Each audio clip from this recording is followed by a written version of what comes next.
Assalamu alaikum, dear student. How are you? Hope you will be fine. Cultural health and society में आज हम पढ़ेंगे concepts and perception of health, illness and disease healing system. Actually ये आपका cultural health and society का अभी तक first chapter ही चल रहा है। आज ये उसकी लास्ट प्रेजेंटेशन है और इसके बाद हमारा जो है first chapter almost will be completed. और हम देखते हैं कि हमारे आज के क्या ऑब्जेक्टिव्स हैं। By the end of this presentation, learner will be able to describe the concepts of health, illness and disease, discuss perception of health and illness in different societies and cultures, discuss health and disease as a product of social behavior, differentiate between the different healing systems and practitioners, describe basic principles of Eastern and Western medicine. The concept of health. According to WHO, health can be defined as a state of complete physical, mental, and social well-being, and not merely the absence of disease or infirmity. Actually क्या है, health की एक ही definition है, standard definition है जो कि WHO ने दिया है कि state of complete physical, mental and social wellbeing है, and not merely the absence of disease or infirmity, and there should be no existence of any disease or weakness in this. और इसको हम क्या करेंगे, health. Now we will see the operational definition of health by WHO. A condition or quality of human organism expressing the adequate functioning of organism in a given condition, genetics and environment. कहते हैं कि ये health क्या है, एक condition और quality of human organism की है जो कि क्या एक्सप्रेस कर रहा है कि उस ऑर्गेनिज्म की adequate functioning in a given condition, genetics and environment में उसको एक्सप्रेस करते हैं। अब हम देखते हैं कि पॉजिटिव हेल्थ क्या है। It implies the notion of perfect health in the body and mind. और पॉजिटिव हेल्थ को ख्याल किया जाता है कि ये बॉडी और माइंड की परफेक्ट हेल्थ है। It cannot become the reality. It always remain a dream because everything in our life is subject to be change. मगर ये कभी भी रियलिटी नहीं बन सकी और ये एक ख्वाब ही रहा है क्योंकि लाइफ में हर जो चीज़ है वो चेंज होती रहती है। Wellness is a multi-dimensional state of being describing the existence of positive health in an individual as exemplified by the quality of life and sense of well-being. Basically wellness क्या है, ये मल्टी डायमेंशनल स्टेट है जो कि क्या describe कर रही है कि इस चीज़ को डिस्क्राइब है कि इसमें एग्जिस्टेंस ऑफ पॉजिटिव हेल्थ है और इन एन इंडिविजुअल। और फिर उसको उसने कैसे एग्जाम्पलीफाइड किया, किस चीज़ की एग्जाम्पल दिया कि the quality of life and sense of wellbeing. उससे क्या होता है कि जो क्वालिटी ऑफ लाइफ और सेंस ऑफ वेलबीइंग डिवेल्प होती है या उसमें प्रेजेंट होती है, उसको हम क्या कहेंगे, वेलनेस कहेंगे। Good health trade. अब हम देखते हैं कि जो गुड हेल्थ होती है उसके क्या ट्रेड है। ट्रेड मीन की there is union of three. इसमें first of all physical status, mental status and social status. अगर physically, mentally and socially wellbeing होगी तो उसको क्या कहेंगे, it is the good health. The combination of above three dimension define good health. Dimension of good health. अब हम देखते हैं कि जो गुड हेल्थ की डायमेंशंस हैं वो कौन कौन सी हैं। बेसिकली डायमेंशन क्या चीज़ है, डायमेंशन इज एन एस्पेक्ट और सिचुएशन ऑफ समथिंग। अब हम देखते हैं कि जो गुड हेल्थ की क्या एस्पेक्ट्स हैं या क्या सिचुएशन है, उसमें कौन कौन सी चीज़ें आती हैं। First of all intellectually health, spiritual health, physical health, occupational health, social health and emotional health, ये सारी क्या है, गुड हेल्थ की डायमेंशंस हैं। Concepts of illness. Illness is a personal state in which the person feels unhealthy or ill. ये personal state है। Illness इसमें person या इंसान क्या फील करता है, unhealthy या ill फील करता है। Illness में occur may और may not be related to disease. जो illness है वो disease से या disease के बगैर भी हो सकती है। Illness is a state in which person's physical, emotional, intellectual, social development or spiritual function is diminished or impaired compared with previous experience. Actually जो इलनेस वाली जो स्टेट होती है किसी भी ह्यूमन बीइंग की, उसमें क्या करते हैं, उसके जो फिजिकली, इमोशनली, इंटेलेक्चुअली, सोशली और डेवलपमेंट और स्पिरिचुअल जो फंक्शन होते हैं, या तो वो डिमिनिश हो जाते हैं या इम्पेयर हो जाते हैं, अगर उनको जो उसके प्रीवियस एक्सपीरियंस है, जो प्रीवियस वाले फंक्शन जैसे वो काम कर उससे कंपेयर किया जाए तो। Concept of disease. अब हम देखते हैं कि डिजीज क्या है। पहले ये है कि हमें इलनेस और डिजीज के डिफरेंस का पता होना चाहिए कि इलनेस क्या है और डिजीज क्या है। कुछ लोग इसको कंबाइन कर देते हैं। एक्चुअली जो इलनेस है, illness is something that need to be manage, such as pain, discomfort, weakness, ये सारी जो है इलनेस है। और डिजीज क्या है, something that needs to be cure और ट्रीट। और डिजीज वो चीज़ है जिसको क्योर करना है और उसको ट्रीट करना है। अब हम देखते हैं कंसेप्ट ऑफ डिजीज क्या क्या है। Disease is used to describe as an alteration in body functions resulting in a reduction of capacities or a shortening of normal lifespan. Basically disease क्या describe करती है कि इससे जो body के जो function होते हैं वो altered हो जाते हैं, उनमें तब्दीली आ जाती है और उससे जो उसके काम करने की capacities होती हैं वो कम हो जाती हैं, उनमें reduction हो जाती है और वो लाइफ जो नॉर्मल लाइफ स्पैन होता है उसको भी वो कम कर देती हैं। There are etiological factor that cause disease, और किसी भी डिजीज के लिए कुछ एटियोलॉजिकल फैक्टर्स होते हैं जो डिजीज को कॉज करते हैं। Etiological description include identification of all factors that act together to bring disease conditions.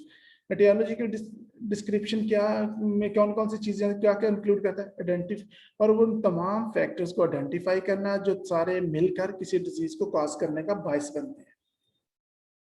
Health belief system. अब हम देखते हैं कि हेल्थ बिलीफ सिस्टम क्या है। उसमें कौन कौन से हमारे हेल्थ बिलीफ सिस्टम है। बेसिकली मैजिक और रिलीजियस हेल्थ बिलीफ, साइंटिफिक और biomedical health belief and holistic health belief. Magic और religious health belief. In the magic और religious health belief the world is an arena in which supernatural forces are dominate. Basically जो magic और religious belief है उसमें क्या है कि इस मैदान में जो है सुपर नेचुरल जो फोर्सेस हैं वो ज्यादा डोमिनेट है। The fate of the world and those in it, including human, depend on the action of God or gods or other supernatural forces for God or evil, good or evil. Basically, जो supernatural forces होती हैं वो क्या है कि उनकी कोई वो मकूफल फितरत होती है, वो नजर नहीं आती, उनका कोई एग्जिस्टेंस नहीं होता। और इसके बाद जो fate of the world, those in it including human, depends on action of gods. और जो ह्यूमन है, ये ह्यूमन की किस्मत है कि वो जो डिपेंड कर रहे हैं गॉड पे, जो बहुत सारे गॉड्स हैं उन पे, और other supernatural forces for good और अच्छे या बुरे के लिए भी जो है वो सुपरनेचुरल फोर्सेस जो होती हैं, जो मकूफल फितरत होती हैं, जो नजर नहीं आती, जिनकी कोई एग्जिस्टेंस नहीं होती, उन पे वो क्या कर रहे हैं, डिपेंड कर रहे होते हैं। In some cases, the human individual is at the mercy of such forces regardless of behavior. और ये जो फोर्सेस होती हैं इनमें जो रिगार्डलेस ऑफ बिहेवियर का कोई इतना रोल या अमल दखल नहीं होता। In other cases the gods punish human for their transgression. इसमें इन कुछ केसेस में ये होता है कि जो बहुत सारे गॉड्स हैं जो ह्यूमन मेड गॉड बनाए होते हैं, उसमें वो क्या है कि वो उसमें ह्यूमन को जो है पनिशमेंट भी दी जाती है, क्योंकि अगर वो खिलाफ वर्जी करें या हुक्म अदूली करें। आगे साइंटिफिक और biomedical health belief. The belief is the newest and most remove from the interpersonal human arena of life. ये जो है न्यूएस्ट जो है बिलीफ है, और ये कहाँ एंड मोस्ट रिमूव फ्रॉम कहाँ से किया गया है, interpersonal human arena of life. जो इंटरपर्सनल ह्यूमन एरिना बेसिकली क्या चीज है, an enclosed area used for public entertainment. ये वहां से इसको रिमूव किया गया। According to this world view, life is considered by a series of physical and biochemical process. Life क्या है कि ये एक सीरीज है किस चीज की, फिजिकल और बायोकेमिकल प्रोसेस की, that can be studied and manipulated by human, जिसको स्टडी भी किया जा सकता है और मैनिपुलेशन भी उसकी की जा सकती है, उसको चेंज की जा सकती है, थोड़ा बहुत उसमें ऊपर नीचे हो सकती है, और वो कौन कर सकता है, ह्यूमन कर सकता है। Several specific forms of symbolic thoughts process characterize the scientific paradigm. और जो सिंबॉलिक थॉट्स होते हैं उनको खसूसियत है कि साइंटिफिक जो पैराडाइम्स हैं उनमें वो जो थॉट प्रोसेस है उनसे करेक्टराइज किया जाता है। अब हम देखते हैं कि the first is the determinism, कि डिटर्मिनिज्म क्या है, which state that a cause and effect relationship exist for all natural phenomena। उसमें ये होता है कि cause and effect relationship देखा जाए, जिसमें वजह और असरात उसके देखे जाते हैं, जिसको हम cause and effect relationship कहते हैं, कि वो क्या exist for all जितने भी existing natural phenomena उनमें। The second mechanism relates life to structure and function of machines। और उन्होंने क्या कि जो रिलेट किया लाइफ को क्या कि structure and function of machine है। According to mechanism, it is possible to control life process through mechanical, genetic and other engineered intervention। और फिर उनके according to mechanism it is possible to control, और ये possible है कि इसको control किया जा सकता है। कैसे कर सकते हैं? Mechanically, genetically and other engineered intervention जो है उनसे। Holistic health belief system. अब हम देखते हैं कि what is holistic health belief system, क्या है। In the holistic health belief system, the forces of nature itself must be kept in natural balance or harmony। कि ये जो forces of nature होती हैं ये itself must be kept, इनको natural balance और harmony हम आहंगी के लिए रखा जाता है। Human life is only one aspect of nature and a part of the general order of the cosmos। Human life only the one aspect, सिर्फ ये ह्यूमन लाइफ जो है ये सिर्फ नेचर का एक एस्पेक्ट है, और जर्नली जो है ये कायनात का ऑर्डर भी है। Everything in the universe has a place and role to perform according to natural law. और यूनिवर्स में जो भी चीज है उसकी एक प्लेस है, और उसका जो रोल उसने परफॉर्म करना है वो नेचुरल लॉ के तहत होगा, दैट मेंटेन ऑर्डर, जो कि ऑर्डर मेंटेन करने के लिए। Disturbing these laws create imbalance, cause and disease. और अगर इन लॉज को में हम इम्बैलेंस क्रिएट करेंगे तो वो क्या करेगा, लॉज को हम डिस्टर्ब करेंगे तो उसमें इम्बैलेंस क्रिएट होगा, उसमें अफरा तफरी फैलेगी और क्या होगी, डिजीज काज होगी। For example in the biomedical model the cause of tuberculosis is clearly defined as the invasion of microbacteria. अगर हम बायोमेडिकल मॉडल देखते हैं तो उसमें ट्यूबरकुलोसिस की क्लियरली डिफाइन किया गया कि काज क्या है, जब माइक्रोबैक्टीरियम ट्यूबरकुलोसिस बैक्टीरिया हमारे बॉडी में दाखिल होगा तो वो क्या काज करेगा, mycobacterium tuberculosis. In the holistic paradigm whereby disease is the multiple environmental host interaction, tuberculosis is caused by interrelationship of poverty, malnutrition, overcrowding and mycobacterium। अगर हम होलिस्टिक पैराडाइम में देखें कि जो डिजीज, होस्ट एंड एनवायरनमेंट का जो interaction होता है, इसमें इंटरेक्शन होता है, और इसमें जो ट्यूबरकुलोसिस है वो कैसे काज उसमें देखते हैं, उसका जो इंटर रिलेशनशिप है वो उसके पॉवर्टी के साथ, माल न्यूट्रिशन के साथ, ओवरक्राउडिंग और माइक्रोबैक्टीरियम के साथ करते हैं। Health and illness behaviour. अब हम देखते हैं कि हेल्थ और इलनेस के बारे में क्या बिहेवियर है। Health behaviour is an activity undertaken by a person who believes himself or herself to be healthy for the purpose of preventing disease or detecting disease in a symptomatic stage। ये basically एक activity है या एक जिम्मेदारी जो कोई भी person own करता है, और वो ये बिलीव करता है या करती है कि वो हेल्दी है, और वो फॉर द पर्पज ऑफ कि वो डिजीज से प्रिवेंट करने के लिए और डिटेक्ट करने के लिए, मगर किसमें, इन एसिम्प्टोमेटिक स्टेज, जब वो एसिम्प्टोमेटिक स्टेज में, जब इवन के सिम्टम भी अभी जाहिर नहीं हुए होंगे। Illness behaviour is an activity undertaking bye a person who feels ill for the purpose of defining the state of his health and discovering a suitable remedy। Ill behaviour ये होता है कि इसमें पर्सन क्या फील करता है कि वो इल है, और वो स्टेट को डिफाइन करता है, और वो इसमें क्या करता है कि फिर वो इसको सॉल्व करने के लिए क्या करता है, सूटेबल जो रेमेडी होती है वो उसको डिस्कवरिंग करता है। सिक रोल बिहेवियर में is an activity person who considered himself ill for the purpose of getting well. Sick role behaviour में ये आ जाता है कि जो पर्सन है वो ये कंसीडर करता है कि himself herself is ill for the purpose, और वो गेटिंग वेल, और वो ठीक होने के लिए, पर्पस होने के लिए, पर्पसफुली वो ठीक, यानी कि वो ठीक होना चाहता है, और उसके लिए वो अपने एक्टिविटी को ओन करता है। Three set of factors influence the course of behavior and practices carried out to maintain health and prevent disease. उन्होंने जो 3 set of factors बताए हैं जो इन्फ्लुएंस करते हैं किस पे, बिहेवियर पे और प्रैक्टिस पे, to carry out and to maintain the health and prevent, जो हेल्थ को मेंटेन करने के लिए और डिजीज को प्रिवेंट करने के लिए आप अडॉप्ट कर सकते हैं। जिसमें फर्स्ट ऑफ ऑल क्या है, one's believe about health and illness, किसी का भी जो कोई बिलीव होगा, यकीन होगा हेल्थ और इलनेस के बारे में। पर्सनल फैक्टर्स में हम देखते हैं कि आ जाता है such as, education, knowledge, experience with given disease condition, कि उस डिजीज कंडीशन के बारे में उसकी नॉलेज कितना है, एक्सपीरियंस क्या है, एजुकेशन और एज सारा उसमें आ जाता है। Cues to action such as advertisement in the media, the illness of relative और advice of a friend. Cues का मतलब होता है कि इशारा, किसी चीज का इशारा टू देना किसी काम करने के, जैसा कि अगर मीडिया पे advertisement illness of the relative और the advice of a friend वगैरह वगैरह। अगर types of health healing system, अब हम देखते हैं कि हीलिंग सिस्टम जो है उनकी क्या क्या टाइप्स हैं। The term healing system refer to the accumulated sciences, art and techniques of restoring and preserving health that are used by any cultural group। Basically ये क्या है, ये टर्म जो हीलिंग सिस्टम है या रेफर क्या करती है, एक्यूमुलेटेड साइंसेस को करती है, जिसमें आर्ट्स आ जाती हैं एंड टेक्निक्स, और वो टेक्निक्स आ जाती है जिससे हम क्या कर सकते हैं, हेल्थ को रिस्टोर कर सकते हैं, उसको नॉर्मल फंक्शन की तरफ लेके आ सकते हैं और प्रिजर्व हेल्थ कर सकते हैं, और हेल्थ को क्या कर सकते हैं, बचा सकते हैं।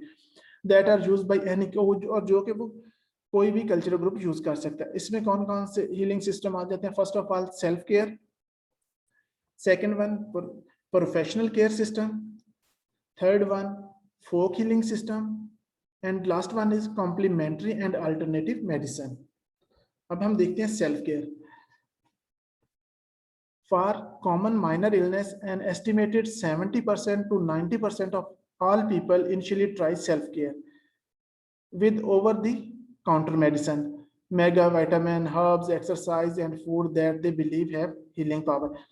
जो कि 70 to 90% जो लोग होते हैं जो माइनर इलनेस होते हैं उसको खुद ही वो ट्रीट करने की कोशिश करते हैं, जिसके लिए वो काउंटर मेडिसिन या जो भी वो घरों में होती हैं, या कोई भी किसी को फ्लू हो गया या किसी को फीवर हो गया, उसने पेनाडोल ले ली या कुछ इस तरह के विटामिन या हर्ब्स वगैरह जड़ी बूटियां यूज कर ली, जो कि उनको बिलीव होता है कि इनमें पावर होती है और वो उनको हील कर सकती हैं।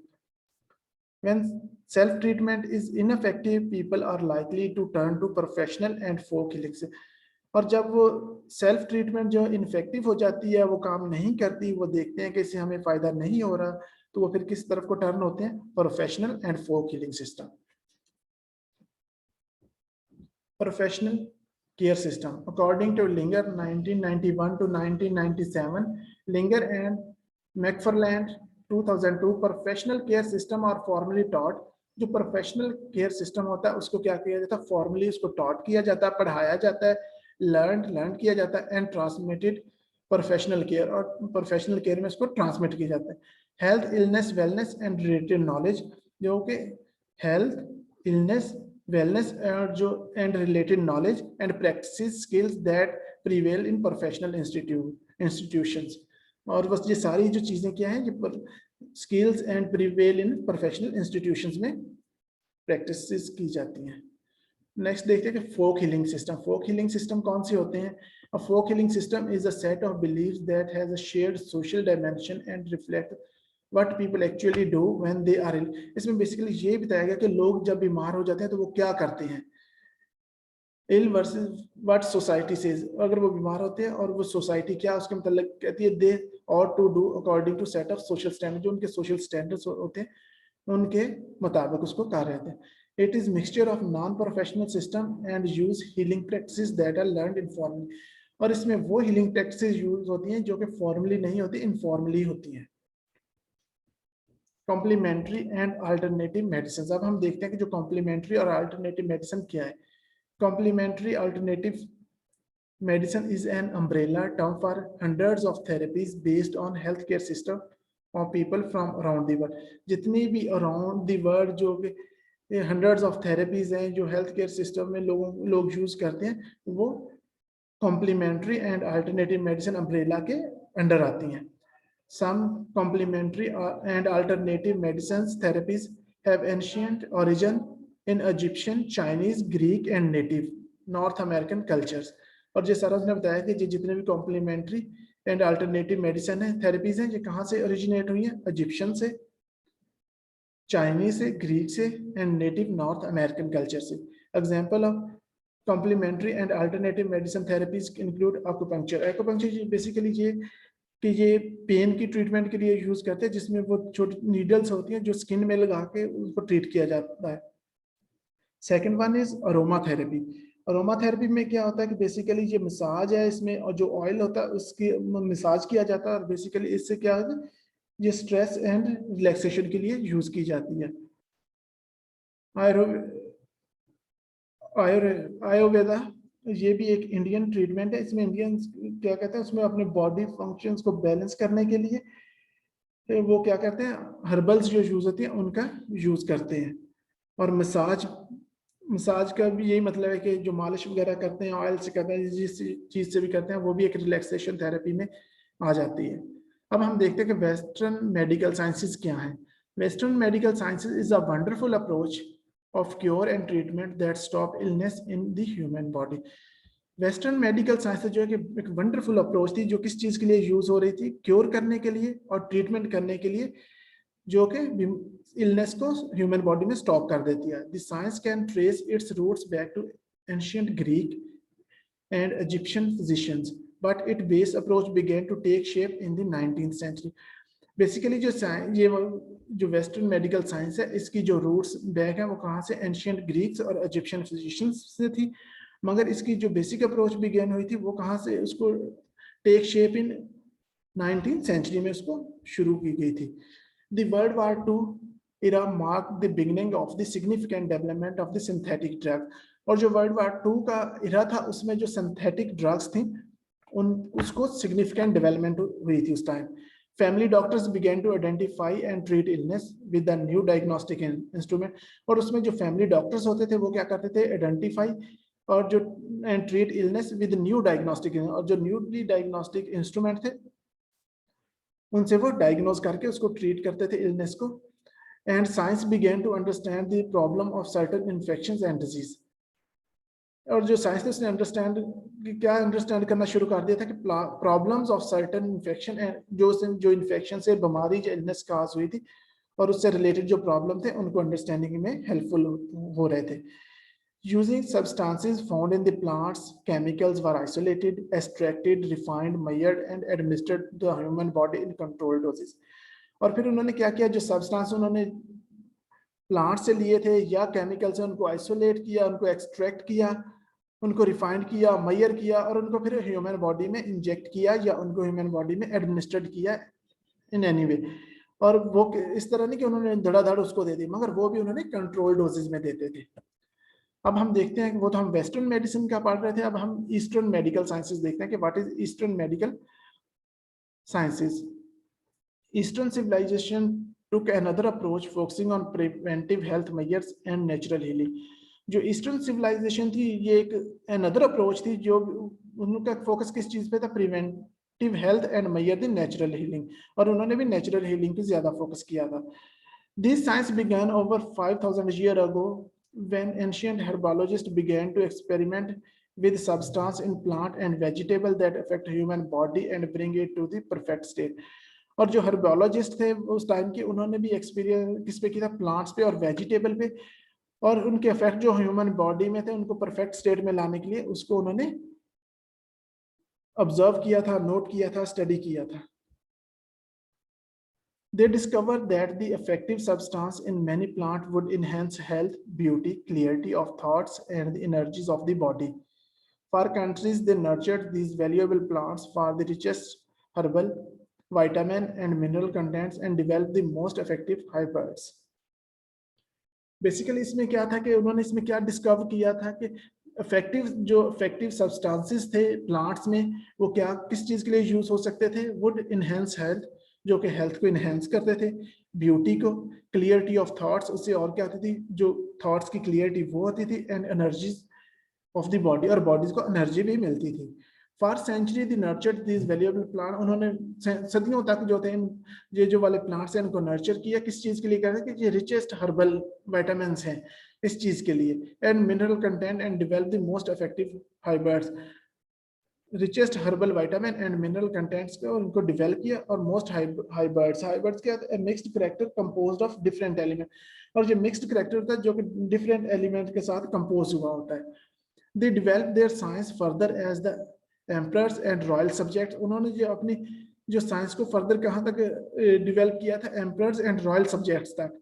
Royal subjects learn to mix certain herbs together in formulation that improve effective, और उन्होंने क्या किया था, लर्न किया था कि इन ये जो हर्ब्स हैं इनको कैसे वो मिक्स कर सकते हैं, किस चीज के लिए, फॉर्मुलेशन दैट इंप्रूव इफेक्ट, इस फॉर्मुलेशन के तहत, किसी फार्मूले के तहत कि वो जो इफेक्टिवनेस है डिजीज प्रिवेंशन की या इलनेस प्रिवेंशन की, उसकी इफेक्टिवनेस को इंप्रूव करने के लिए और उस डिजीज की प्रिवेंशन के लिए। The major differences between eastern and western medicine, Western science focus on extracting and controlling the active ingredients in plant and converting them to the drug substance to stop disease. Western medicine क्या करती है, Western science क्या करती है, उन्होंने क्या focus किस चीज पे, एक्सट्रैक्ट किया था, उनका निचोड़ निकाला था, and control the active ingredients in the plant, और जो प्लांट्स वगैरह में एक्टिव इंग्रेडिएंट्स होते थे उनको उन्होंने ड्रग फॉर्म में तब्दील किया ताकि वो डिजीज को क्या कर सके, स्टॉप कर सके। मगर ईस्टर्न साइंस किस चीज पे फोकस किया था, उन्होंने giving plant ingredients to the body, और उन्होंने जो प्लांट्स के जो इंग्रेडिएंट्स थे उनको उन्होंने body, basically eastern science focus on giving plants ingredients, उन्होंने जो प्लांट्स के इंग्रेडिएंट्स थे उनको बॉडी में दिए थे, still coupled with their natural organic carriers, और उनको उन्होंने किस चीज के साथ कपल्ड किया था, विद नेचुरल और ऑर्गेनिक कैरियर के साथ, so the body can do the extracting and regulate, ताकि बॉडी उसको एक्सट्रैक्ट भी करे और रेगुलेट कर सके।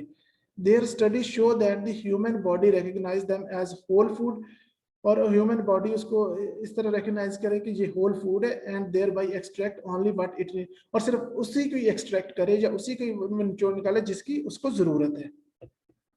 In the Western philosophy, the extracting is done in laboratory bypassing the body participation. और वेस्टर्न फिलोसफी में क्या था कि जो एक्सट्रैक्टिंग थी वो कहाँ पे प्रोसेस की जाती थी, लेबोरेटरी में, बाईपासिंग द ह्यूमन बॉडी, और ह्यूमन बॉडी की जो पार्टिसिपेशन थी उसको बाईपास करके। The body often reacts to these synthetic and isolated chemical by manifesting side effect, और ये जो बॉडी उन जो रिएक्ट करती थी उन साइड इफेक्ट्स को जो कि सिंथेटिक और आइसोलेटेड केमिकल्स के होते थे। The basic fundamental principle in the eastern medicines are traditional Chinese medicine practices that include herbs, massage, diet and exercise therapy, और जो ईस्टर्न मेडिसिन थी उसके बेसिक फंडामेंटल प्रिंसिपल क्या था, ट्रेडिशनल चाइनीज थे और मेडिसिन प्रैक्टिस करते थे। जो ट्रेडिशनल चाइनीज मेडिसिन प्रैक्टिस थी वो उसके फंडामेंटल प्रिंसिपल उस पे थे, that include herbs, massage, diet and exercise therapy, जिसमें उनकी क्या क्या थे, हर्ब्स वो यूज करते थे, मसाज वगैरह यूज करते थे, डाइट पे फोकस करते थे और एक्सरसाइज थेरेपीज पे। It is your assignment, identify issue of integration of traditional healing practices and modern medicine. और ये अपने असाइनमेंट बनानी है, और जब आप लोग कॉलेज में रेगुलर क्लासेस के लिए आओगे तो ये आप लोगों ने सबमिट करवानी होगी और ये आपकी ग्रेडेड असाइनमेंट होगी। References, thank you so much, hope you will learn a lot. ये बहुत इंपॉर्टेंट टॉपिक था, और इस टॉपिक के साथ ही आपका जो फर्स्ट चैप्टर था कल्चर, हेल्थ एंड सोसाइटी, वो कंप्लीट हो गया है। इंशाल्लाह नेक्स्ट चैप्टर हम कल या as soon as possible start करेंगे। Okay, thank you so much.